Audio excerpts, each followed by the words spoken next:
All right, we have a very special guest with us today. He is someone that I looked up to when I started getting obsessed with surfing, and someone whom I had the pleasure of meeting on tour many years ago at this point. He was never himself a touring CT surfer, but he was someone whom the touring surfers all respected immensely for both his ability in heavy waves and his character.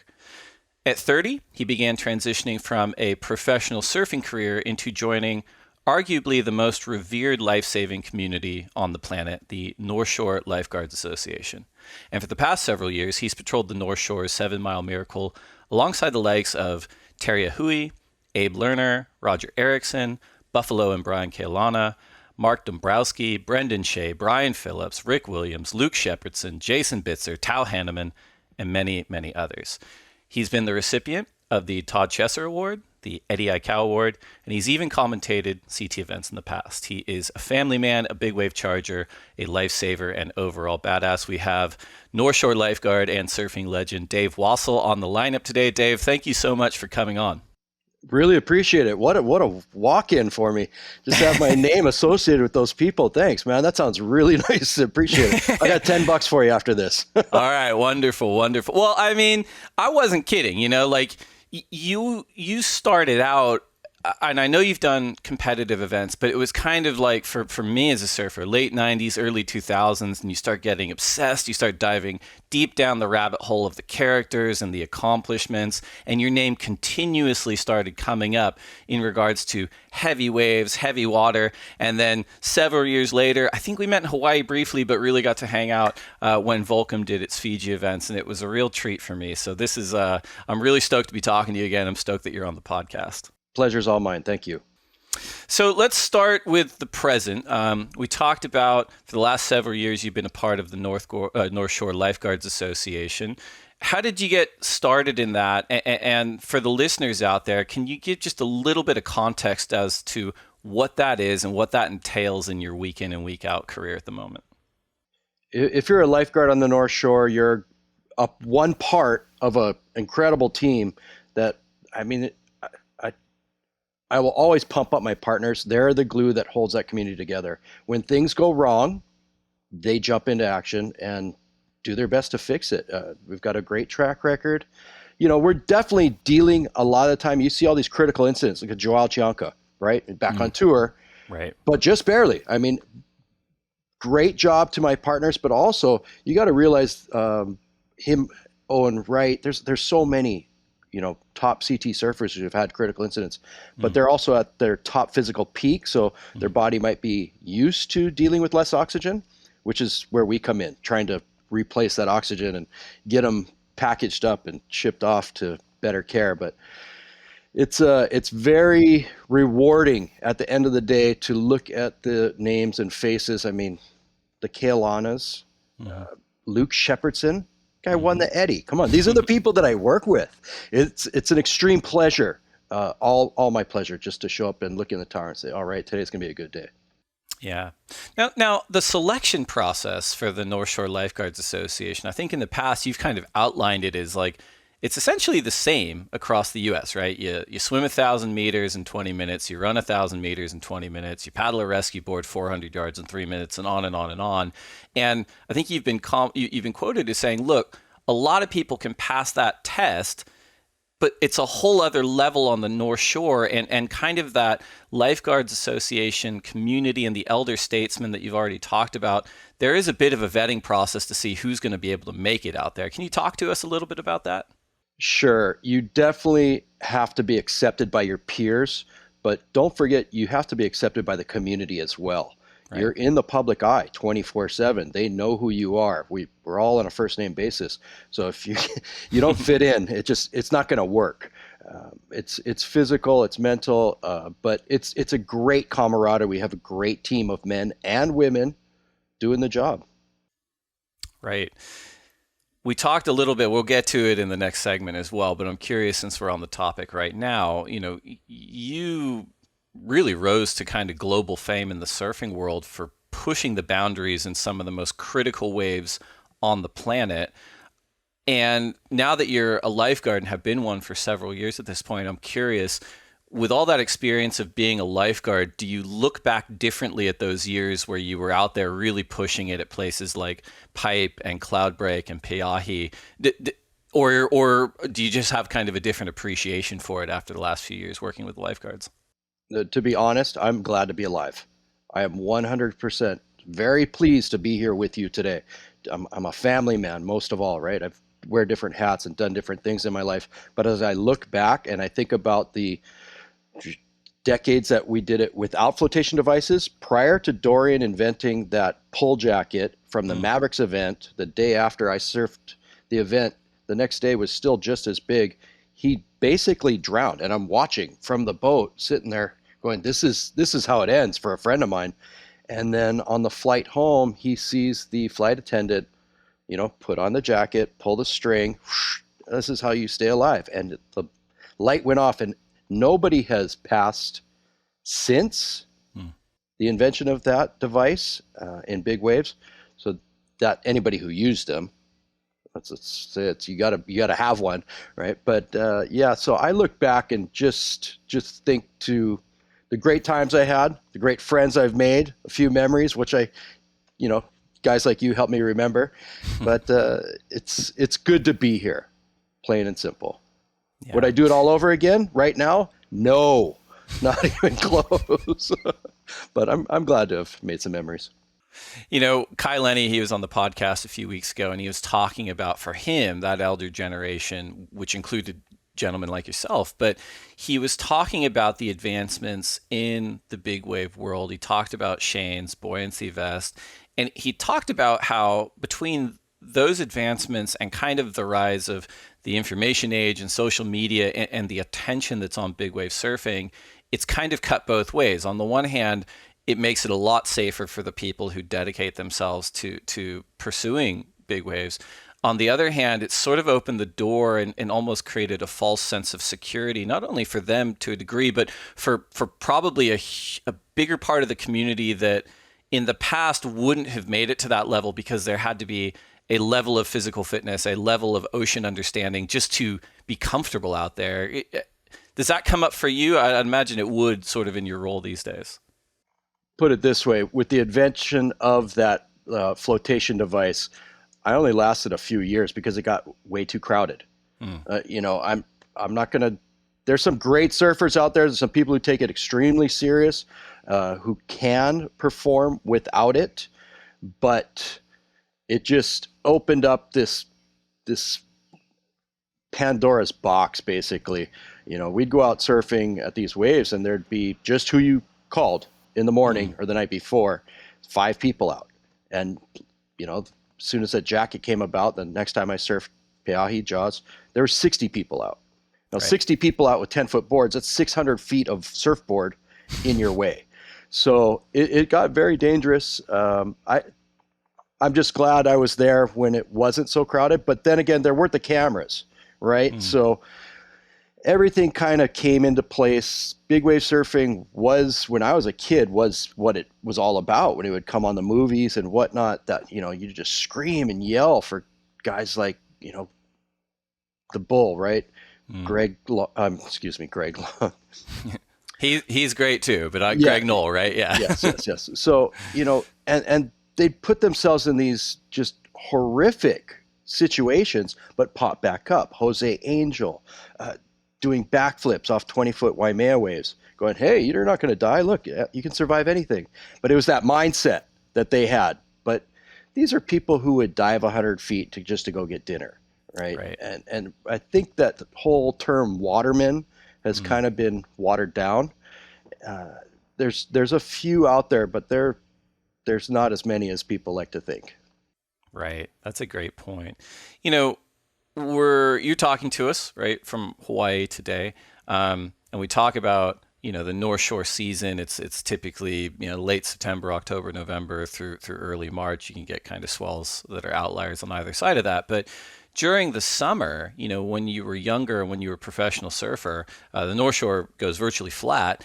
How did you spend your time? What would you do during the summer? I think nowadays there's quite a lot of travel for surfers at that level. They go to Tahiti, they go to Fiji, they go to California. What were you doing during this kind of the summer break on the North Shore? Hawaii in the summer is the best training ground for big wave surfing, bar none. There's a calm ocean.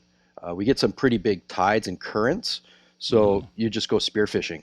It's the ultimate gym, and you're coming home with dinner. My whole thing about anything I do is making sure there's food on the table at the end of the day. So if I can train for big wave surfing by spearfishing and then plus come home with dinner, it's a bonus.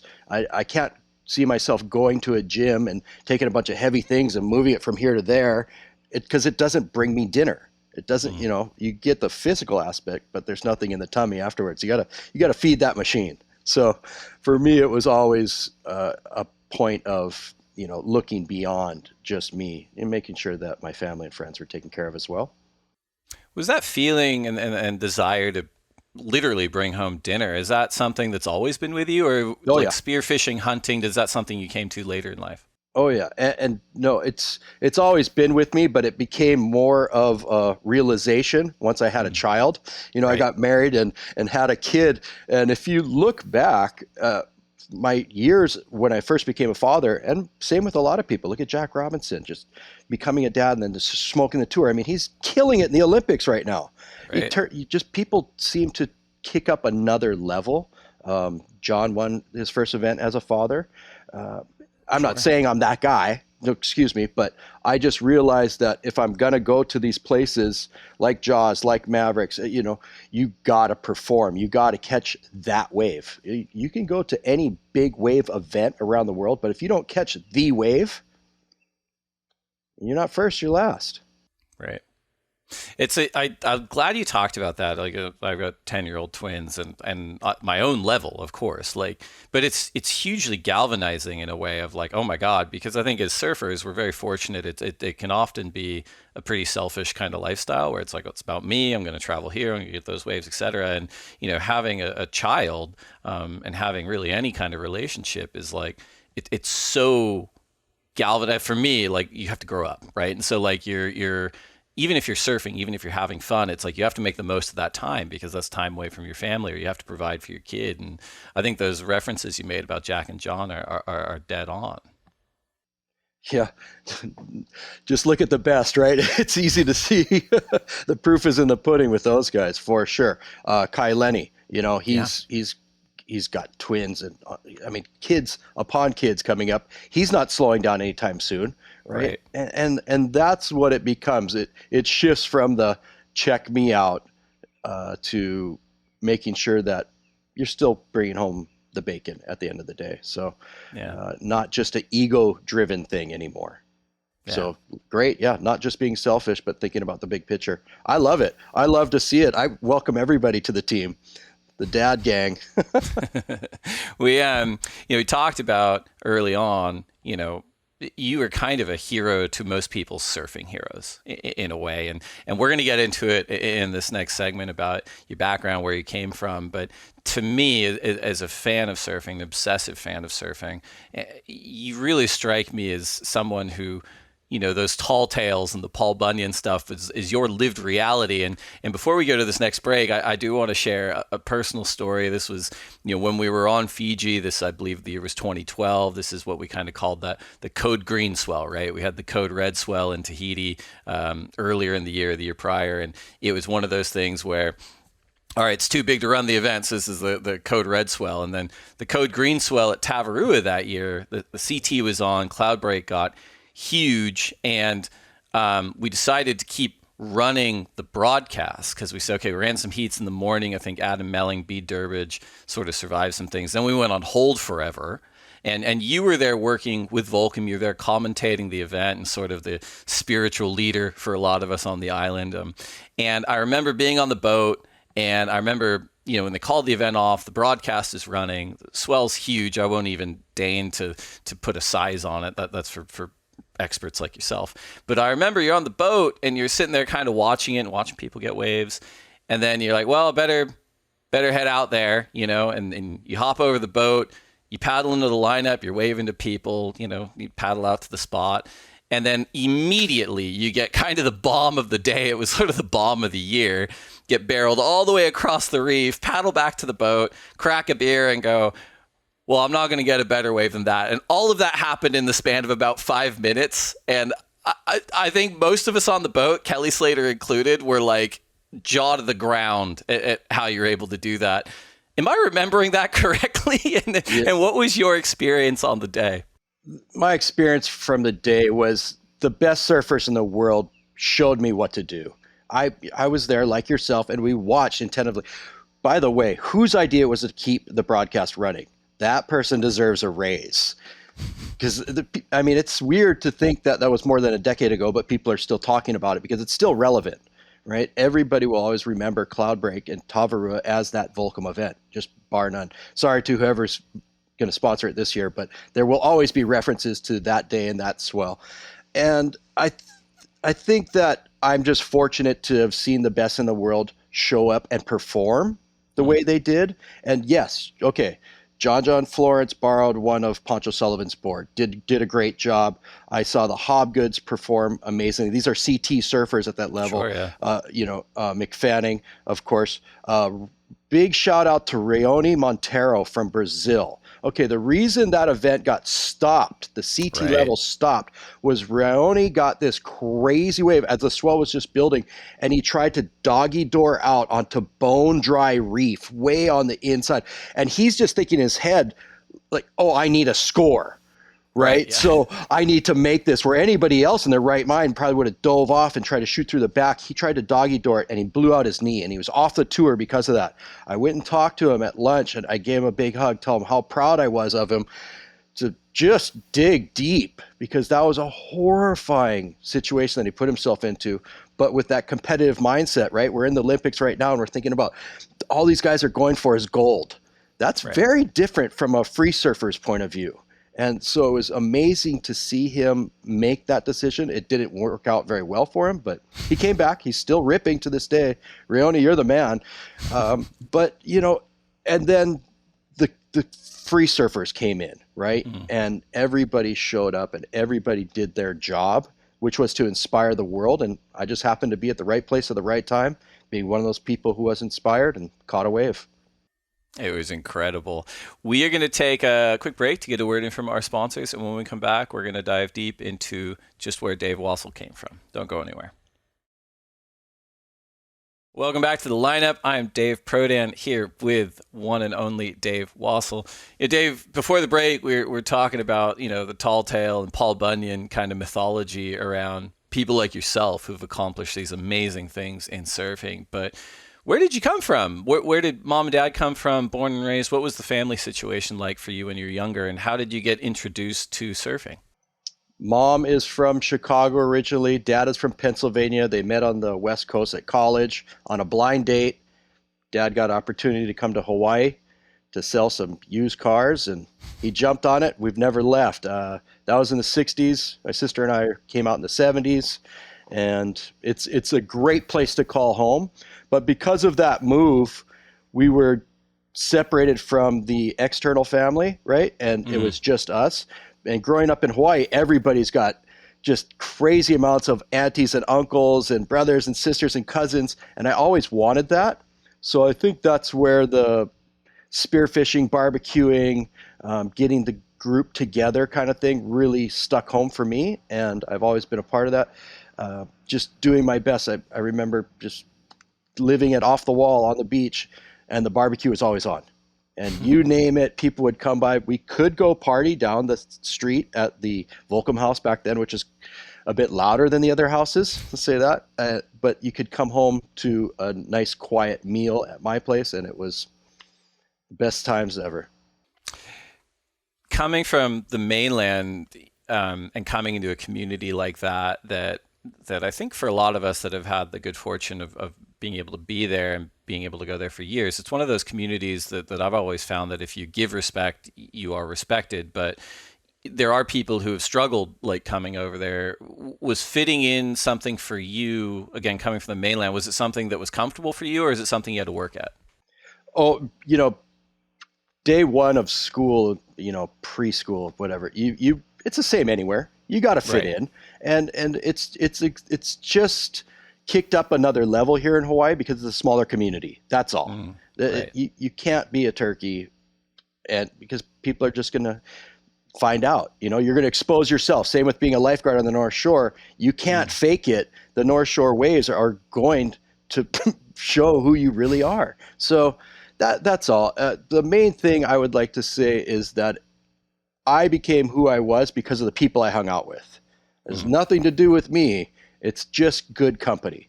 So you look at the people that surround me, the Mark Healy's and whatnot. It's all about gravitating to people with like-mindedness. Sure, if you are that turkey and you hang out with a bunch of other turkeys, you're gonna get cooked. So it's been a great few years for sure. I'm happy where I'm at. I'm comfortable where I'm at, and I'm very fortunate to have some incredible friends. Right. And, people like Mark Healy, people like yourself, like have made a huge name for themselves when conditions get really serious. But I think you were also an incredible swimmer when you were from an early age too. Like, can you talk a little bit about that and, how you got so comfortable swimming in the open ocean and how that led you towards probably pursuing a certain type of surfing that not everyone everywhere in the world can even access? Right. So, my dad didn't swim. He almost drowned when he was 11. Coming from the mainland, he fell in a river, almost drowned. Didn't learn to swim until he was in his 60s. Oh, wow. He's still with us. Thanks, Dad. Appreciate it. He would give me a life jacket, and I had to wear a life jacket wherever I went. And he'd make sure that there were those pockets so I could put my fishing lures in it and whatnot. He thought it was cool. The other kids on the street didn't think it was so cool, so they would throw me out of the boat and just drive circles around me, throw bait at me, laugh, kind of like you are. It's what it was. But being the stubborn individual that I am, I would just say, forget it. I don't need the boat, and I would swim in. So that, at an early age, looking back now, made me think, okay, if I can overcome these long swims in, I can overcome anything. And then you look at, like I talked about Greg Knoll and the people, the Jose Angels, who would not only dive 100 feet for dinner, but would overcome these mental and physical obstacles with less equipment. I mean, look at the boards they're riding. They're archaic. They're like 40 pounds. You got hit by that thing. It's not like, ooh, I got a little bruise. You're toast. So these individuals proved to me that anything was possible in the ocean. And it's all about being the best person you can be physically and mentally, right? I think Mike Ho once said that the most important thing in big wave surfing is your mind, get you in or out of trouble. So, I've had incidents where I've paddled out by myself prior to meeting Mark Healy and other like-minded individuals. I paddled out to Outer Logs one day. I've never done that again, trust me. And I got out there and just realized this is way out of your league, and it's a realization where you don't have a float plan, you don't have a float jacket, nobody knows you're out there, you're looking in, you can't even see any kind of lineup because there's too much just spray and foam in the air. All you can see is the light of cars driving past rock piles on Cam Highway as the sun is hitting their windshield. And you can't triangulate that. And the waves are 50, 60 feet. And you just go, oh, okay. And you just turn around and just get smashed by a bunch of whitewaters and get pushed in through Keiki shore break at however big you want to say, and roll up on the beach and run and hide because you're so ashamed. Lucky to have lived through that situation, but I've never done it again. If you want it, go for it. It's all yours. Well, I'm curious, right? Because most surfers, most civilian surfers, I'll put myself in that group, we look at conditions where it's like, not today. But Outer Logs, like what was driving you to even go out there at that point? Trevor Sifton. So there are these people that nobody's basically, unless you're a small core group of surfers, you've never heard that name. Phil Perry and Trevor Sifton, they are the iconic people who took that torch from, the guys in the early 70s and then in the 80s and 90s and ran with it. And they went out and they have these lineups. Kirk Bierke, who is Russell Bierke's father, another one of those individuals. I'd paddle out to these outer reefs and he'd be the only guy out. Oh, great. I finally get to surf this wave with somebody, get out there. And he'd be like, oh, yep, it's your turn. And he'd go in because in his mind, it was too crowded with two people. Right. Now, that's a very, very different point of view. But, as you're relating, saying, these situations are too much for ourselves. it's all relative, right? It's all course, yeah. what you're comfortable with. You can push the limits in certain situations, but eventually the ocean's going to win. So you gotta remember that. Got to keep that in mind, and that's that mental part. Oh, I can see the twin in the background. Oh. You got to be smart about what you're doing. You have to be smart about what you're doing. So that's all, and live to that stage where you can have some offspring. Right? That's the joy of it, being able to look back and see the fun that they're having, because that's all it was. For me, it never really was a paycheck. It was just fun. It eventually led that direction, but that was just dumb luck, really. Right. Well, on the mental side of things, you, in addition to all your other characteristics, are a bit of a rare bird in the professional surfing world, because you actually went to university and got a degree. Is that right? You got to have something to fall back on, right? You're going to get out there and walk that thin line way up on the high wire. You better have a safety net below you. So that was why I went to college. And I got my degree. Where'd you go and what'd you study? Chaminade business. I got a major in marketing and a minor in business and management. And basically I've been managing myself and marketing myself to surf companies ever since. And then made the actual mental decision to become a lifeguard, because I figured, hey, there's another safety net. When this whole thing crashes and I fall off my high horse of being this surfer guy, I can fall into the safety net of ocean safety. So it's good. I have a full-time position. Fortunate enough, my partners let me work on the North Shore with them, and I'm stoked. That's all it is to it. I was watching a video you several years ago, I think. It was with Surfer Magazine, and you were talking about that decision to move into lifeguarding. And you said something to the effect of, the surfing industry is like, I hit 30, and the surfing industry every single year is looking for that next blonde-haired, blue-eyed 16-year-old. Every single year. And I love the way you put that, because as an observer of this, I've always been fascinated by the industry's obsession with the cult of youth, and then they're so quick to want to pay for potential compared to accomplishment. I remember this years ago, like when I first started the ASP and Mick Fanning won his first world title in 2007. And there was this, as insane as this sounds at the time, like there was this vibe in the community that like, all right, he achieved, who's next? And it was like, who's the next Mick Fanning? It's like, he just won his first world title, and it's bizarre, but it is kind of one of those things that the surfing world is interested in. And I love the way that you put that, but it feels like you've been very intentional about the people that you've worked with, whether you've been a pro surfer or even now as a lifeguard. Like I said, surround yourself with good people. So you're going to want to, there are individuals who I started surfing with on a team who, a company would pop up and say, hey, we're going to give you $1,500 more, $2,000 more per month. Come with us. And they just jumped at it. Whatever the number is, it could be something as insignificant as that, or it could be, tens of thousands. But then those companies are no longer around. Right. And 2 years later, they're coming back. Hey, by the way, do you think I could still ride for this company? And there's, sorry, you don't have any faith in us. Why should we have faith in you? So, it all comes down to that. Just a couple of bucks or one more print ad a year or whatever. You look at people like Mick Fanning, okay? Great job sticking with Rip Curl, but at the same time, Rip Curl chooses to stick with him, right? Sure. Aki with Billabong. It's phenomenal what some industry people have done, and they see the value. Mick went on to win 2 more world titles.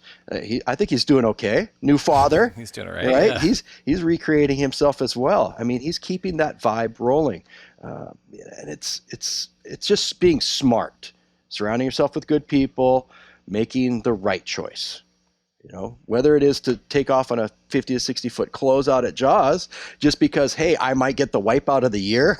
Not a good call. Right. Well, let's talk about that a little bit, because when you were working with your supporters as a professional surfer year in and year out, you weren't sitting there going, I'm going to do the QS and then whatever was the Challenger Series back then, and then the CTM going for a world title. You had your own lane. You competed, but in events that probably amplified, the kind of surfing that you wanted to do. But year in and year out, did you have like a specific goal as a professional surfer? My specific goal was to be the Roger Erickson. My specific goal was to be the Chemo Hollinger, the somebody who put themselves, just tried to be the best individual they could be in waves of consequence. So it was a very, very, thought out process. I'm going to start at Rocky Point. I'm going to move to Pipeline, outside Sunset, then start doing the outer reefs, that kind of thing. It wasn't like, oh, I got a jacket, I got a 10-6, I'm good to go. It was a very, very thought out process. And, I'm not saying that I've reached that level, but I've got one foot in front of the other. And it's been a good long process of 30 years, not 3 years, not 3 months. I didn't do this in a season on the North Shore. I'm gonna break out. It's not that. Right. So it's something that you really got to work out, and it's been a pleasurable experience so far. And I'm glad I'm retired. I have a 10-6 and you can use it. I'm good. I'm good, man.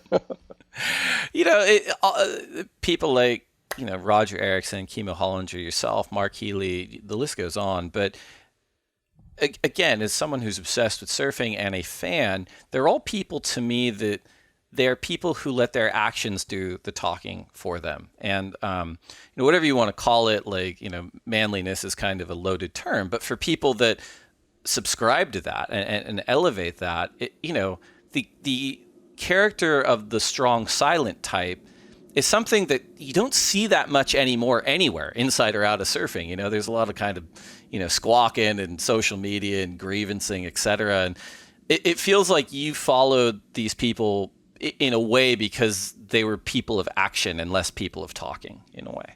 And that's where the flip phone was a good thing in the past, but these iPhones now, you got to be on it all the time, right? You mentioned it, the social media. If you don't have the personality, it's hard to back up all your reels and whatnot. So you got to put out a bunch of content where, if you're just true to yourself, people will realize that. It may take a little bit longer, but they'll come around. Look at those people we've all been talking about. Mark Healy he's not only a good friend of mine, he was the best person that I ever got to surf with. Funny story about Mark is I was introduced to him by Billy Goat back in the day, and Mark Healy was out surfing Pipeline. I was sitting on the beach watching him. My friend Bill's like, hey, you got to go surf with this guy. He's just like you. He can dive 100 feet, loves to surf outer reefs. You got to meet him. So I'm watching him surf Pipeline, and there's a girl sitting next to us going, ooh, I'm going to get him. Older girl. We're not going to mention her name. And so I'm like, no, I have to talk to him. She's like, I'm going to get him first for different reasons. Anyway, anyhow, we became friends. She fell out of the picture. But you got him. I went to actually talked to Mark Healy that day to introduce myself, and he was getting out of the water. He was probably about 17 years old. He was a little kid. I mean, he's a big man now, but he was really small at that age. He was a late bloomer. He's walking into his car, and I'm like, okay, he's putting his boards in. I go to shake his hand, introduce myself, and he's stacking telephone books on the front seat of his mom's car so he can see over the dashboard. And I almost laughed out loud, and I just kept walking. Said, okay, I'm gonna have to go meet him another day. I can't meet him like this. And we've all seen the individual that he's grown to be. He's no longer that kid sitting on phone books to look over the dashboard, but that's my first memories of Mark. And to see where he's gone from, all the accomplishments, it's nice to have good friends like that. You can pick up the phone and say, hey, we did it. We've survived it, and maybe let's go have a barbecue. You talked about how intentional you've been in terms of the way you live your life, the way that you position yourself, the way you work with partners. And something that I really enjoy talking to people of a certain age is, when you're younger and you're a professional surfer, you're or even at any part of the industry, you're just willing to do anything to break in. And it's not so much that you're compromising yourself, but it's like, look, it's not a balancing of scales. Like if someone wants to sponsor me and that's going to fund me doing the thing I want, okay, let's go do it.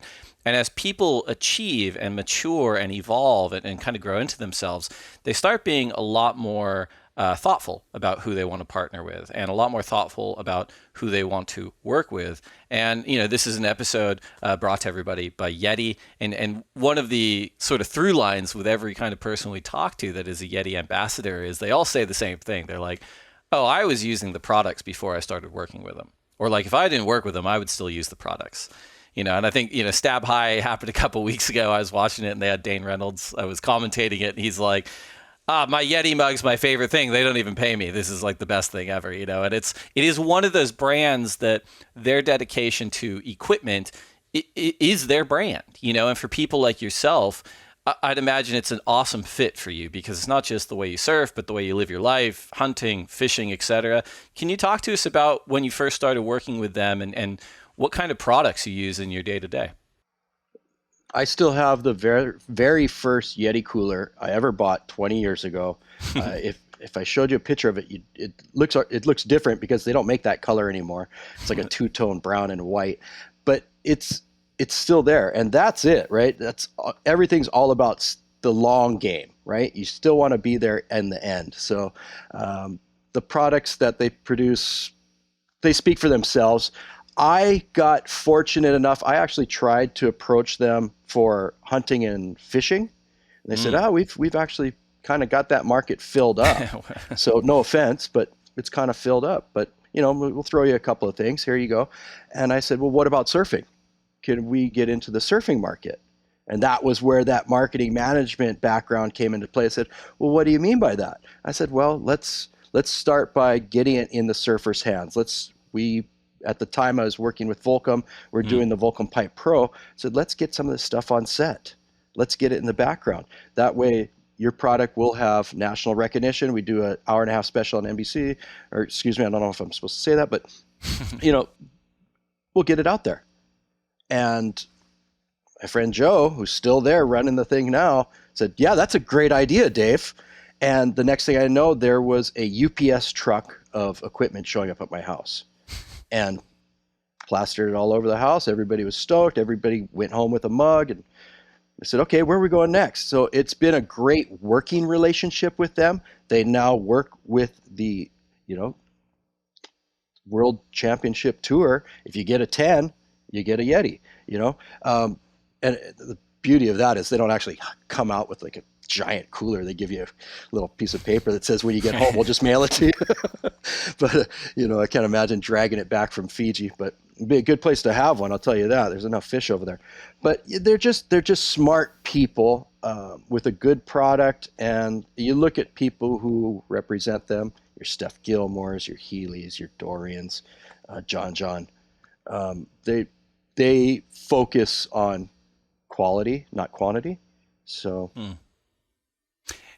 absolutely. And I think one of the other really cool things that's come up in conversations is how diverse their ambassador program is. As you mentioned, we've had on Dorian and Fanning, Dan Malloy, Steph, John, but also like Kimmy Werner and Lauren Spalding and others. And the cool thing is it feels like there's a lot of cross-pollination and expertise sharing, and I'd imagine that for someone like yourself that's like, a polyglot in a way, you're good at so many different things, like you probably are able to kind of pull things from one discipline and add it to another one and learn something from over there and pull it into your other part of your life.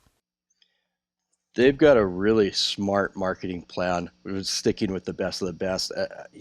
Like you mentioned, Lauren Spalding, in case you guys don't know, one of the best competitive paddlers in the world.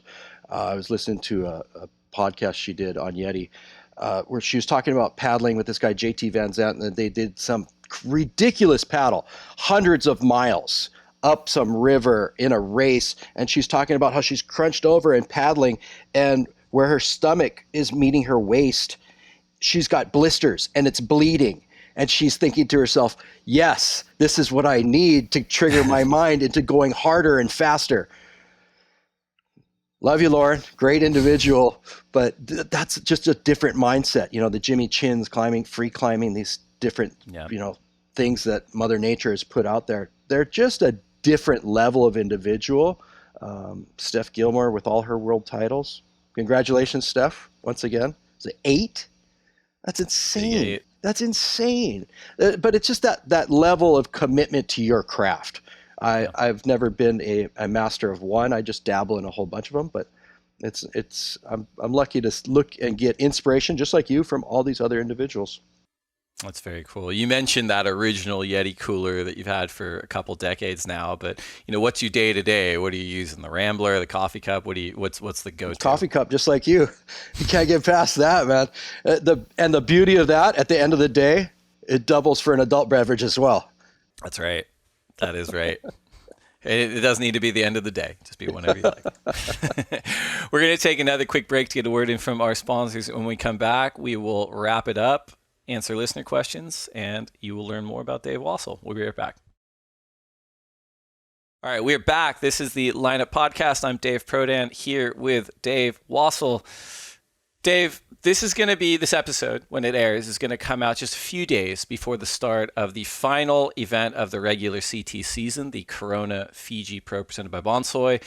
And that will determine the WSL Final 5 who will compete for the world title in September's Lexus WSL Finals. The last time we had a championship tour event there was in 2017. You yourself are someone who we already talked about, but outside of that capacity have spent so much time in Fiji.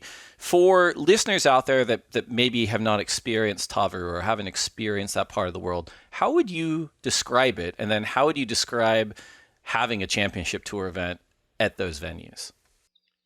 Plain and simple, Tavarua is the best place in the world. It's literally a heart-shaped island in the middle of the South Pacific. And it's the people of the place that bring that heart to life. It gives it a pulse.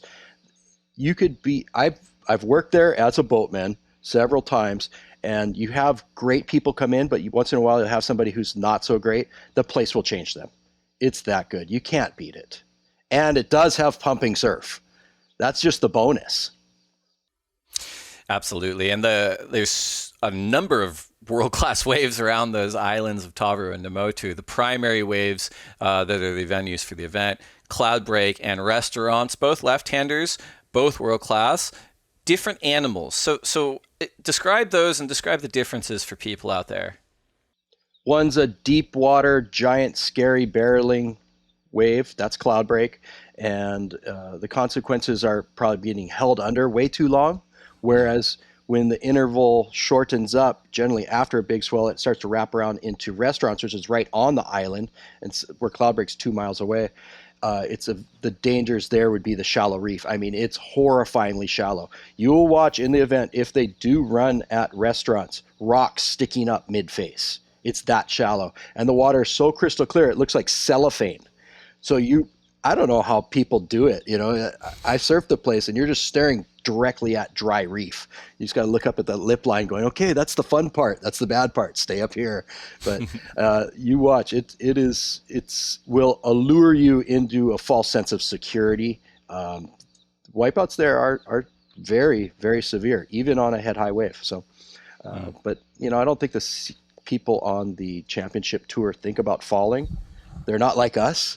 Right. So we realize the consequences are real. For them, their consequences either first or second place, right? You got to make that top 5 so you can get onto the World Tour stage. So yeah. I'm excited to see this. I'm excited to see Tavarua back on the schedule. It's been gone way too long. Technically, probably one of the hardest events to put on because everything has to be shipped in, not just to Fiji, but also to Tavarua, which is 5 miles offshore. It's not a really big place, right? But it's the right decision. Yeah. Hands down, 100% the right decision. It's the best wave in the world. They had G-Land last year, Grouchigan. It was nice to see that come back, but I think Tavarua might do a pretty good job of outshining G-Land. We'll see. Fingers crossed. Fingers crossed. And I'll be jealous because I'm not there. You might be. I doubt it. You and I both. It's not like it was the Richard Woolcott Volcom days, but I'm excited that it's on tour for sure. And I mean, look, there's good and bad things about that for sure. You mentioned being excited about the CT event happening there. Who number one surfer on both the men's and women's side that you're most looking forward to seeing out there? Oh, I'd like to stick to the female side actually. I'm really impressed by the Molly Picklums. It depends on the size. Hopefully we get some swell, but the way that the female side is pushing backside barrel riding, I mean, Tatiana on her forehand for sure. There's just I'm not going to pick my favorites. Excuse me for just Betty Lou. Of course, I'm not going to say names, but I just want to see. I've already seen John push the limits and Gabriel push the limits. I love to see this uprising of the female aspect of surfing going next level, and it really is exciting. And I think because I can put myself in that situation, I'm still scared backside. That looking down and grabbing the rail, but then having to project down the line, especially in a wave of consequence. And I feel that they are coming into their own where I still want to come into my own. So I get inspired more by them. No offense to John and Jack and Joao and everybody else, but I'm not going to say you've done it. We know how capable you are. I just like to see the other aspect and the emotions, the girls coming out, I love that. I love that more than anything. Those guys will be fine. Yeah, I think they'll be okay. Uncle Dave's not hurting their ego, but yeah. There you go. You mentioned wanting to pass on information and the knowledge you have of waves of consequence, the quote, minor do's and don'ts to keep yourself breathing. And, we got 20,000 odd monthly listeners to the podcast. What's some information of value that you'd want to share with them that they could use this episode for as a resource? Baby steps, first of all. Baby steps in everything, every aspect of your life, right? You're not going to just come out and be great at whatever you want instantly. It doesn't work that way. Look at Joao Chianca, right? Horrifying head injury. Did he just take a nap and then just 8 months to a year later come back on tour? No, he worked so hard to be that person that he is. And that's it, right? You got to really put in the time. So just don't get caught up in the social media. You're not going to become famous overnight. Just work on it, and everything will fall into place. That's basically it. And whether it's surfing, fishing, hunting, being a dad, there's no book that tells you can't just click this and download that information. It takes a while. We're all a work in progress, so go with that. Pick yourself up at 3-year increments. That's a great answer. Speaking of listeners to the podcast, we put out a feeler for questions for Dave Wassel at the Lineup Pod on Instagram. We got a bunch back, but we have whittled them down to 3 for you to answer. First question is from @FisherBalfi, who asks, what has been your scariest experience in the ocean? My scariest experience, in between being rushed by a great white in West Oz. I would say it's the outer logs experience. The outer logs experience, being so far out of my comfort zone. I'd actually bumped into a lady in the morning as I was trying to push through the lineup at log cabins, getting sent back over the falls a few times and back to the beach, and then eventually breaking through the lineup, going out around Keiki. I mean, you realize it's 60 feet out there, and getting out there and being so alone, no float jacket, nobody knows I'm out there. That feeling of being insignificant in the ocean, that trumps being rushed by great whites and tigers and anything else, because it's just that much water. You're a toothpick in a bathtub of just cauldron of boiling water. That was horrifying, and I'm glad I'm no longer out there, because Uncle Dave could have disappeared like that. Right. Well, sub question for me on the shark stories: as a spear fisherman, are most of your encounters during fishing or surfing, or what has it been for you? Lately, it's everything. They're all over the place. Right. You can say it's more people in the water or less fish in the environment. I'm not sure. Or it's just that, cyclical time every 30 years. It kind of comes around.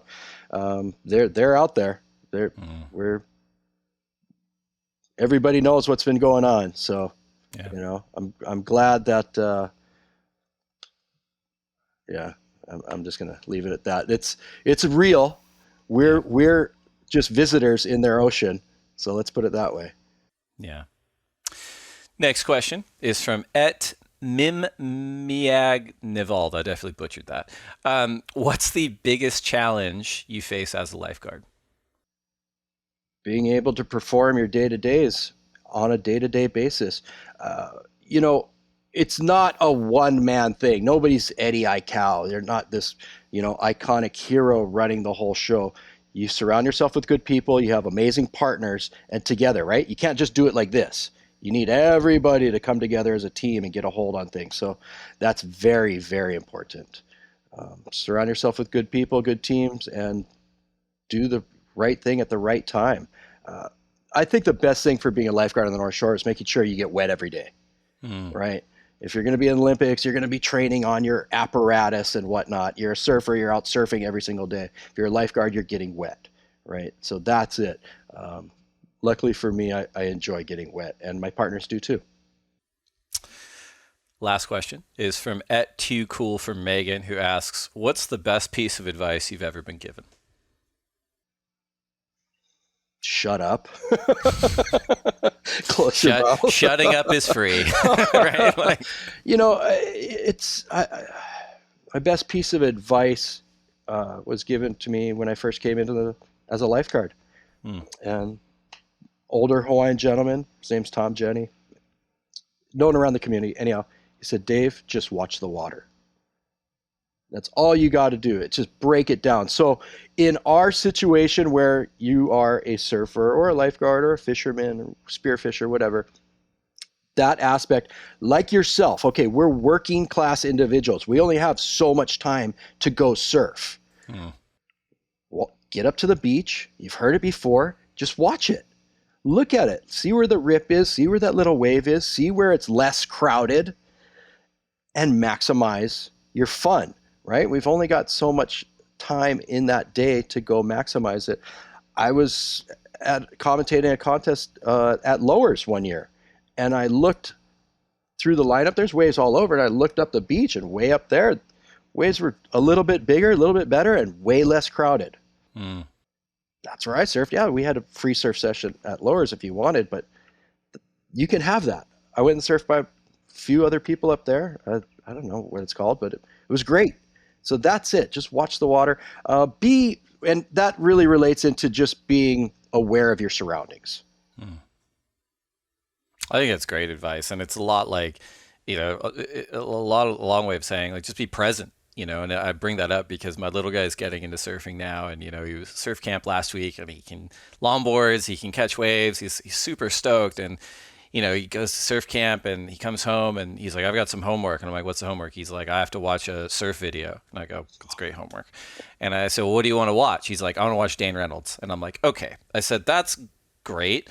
We're in Ventura County. That's fantastic. I'm a Danophile myself. I said, but that's not exactly the kind of surfing that you're going to be doing at camp. So maybe we watch Sprout or something, and getting him and myself a lot where it's like, okay, you're going to turn up to the beach, spend 5 minutes watching the ocean. Don't just run out. The more the better you're going to surf, even though we're all like, I want to go right now. I want to do an air right now or whatever it is. It's like, just watch the ocean, dude. And it's awesome working with my kid. I'm getting to be a parent and watch him do it because it reaffirms those things that I've had to learn too. Yeah, it's sound advice to just be in the now, and you'll look back as we've matured, right? And I've got little lines in my face. It's a scar, but anyway, you look back at these moments that got you to where you are now, and all of it was just being present at that time, right? Making that sound decision. So yeah, that's it. Just be present. Well, thanks to everyone who wrote in at the lineup pod. We are now down to our final segment. It is the lightning round. So here are 10 questions for you to answer as quickly as you can. First question. If you could only have one board set up for the rest of your life, single fin, twin fin, thruster, quad bonzer, or finless, which would you choose? Twin. Coffee or tea? Coffee. Burrito or pizza? Ooh. If I roll up a pizza, is it a burrito? Anything can be a burrito. That's my Vitamin take on P. this. I'm going vitamin P. All right. Last book you read? Last book I read, I can't say the name of it. It should be coming out, but it's about Tavarua.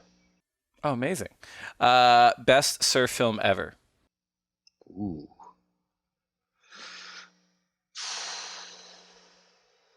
Shane Dorian, Blueprint. Mm-hmm. What is one wave you never have to go back to? Jaws. Mavericks, you name it. I'm done. I'm retired. I'm done. If you only get to surf one wave for the rest of your life, you could dreamcast it, perfect conditions, just your friends. Which wave would that be? Not going to tell you. Don't want it to be crowded. But you got one. Of course, we all do. Oh, okay. Good. Cloudbreak for sure. It would have to be Tavarua. Amazing. If we could go back to the old days, 100% best time of my life. Best person to share a lineup with? My son. Worst person to share a lineup with? My son. No, I'm just kidding. It's just somebody with the wrong attitude, right? Somebody who's just trying to catch too many waves. I'm not going to say it's any particular person. We all have that in us at some point, but it's always nice to be out there with somebody who wants to see you catch the wave, not necessarily them. Yeah. Last one. Finish this sentence. I will next achieve a state of happiness by waking up in the morning and being a father.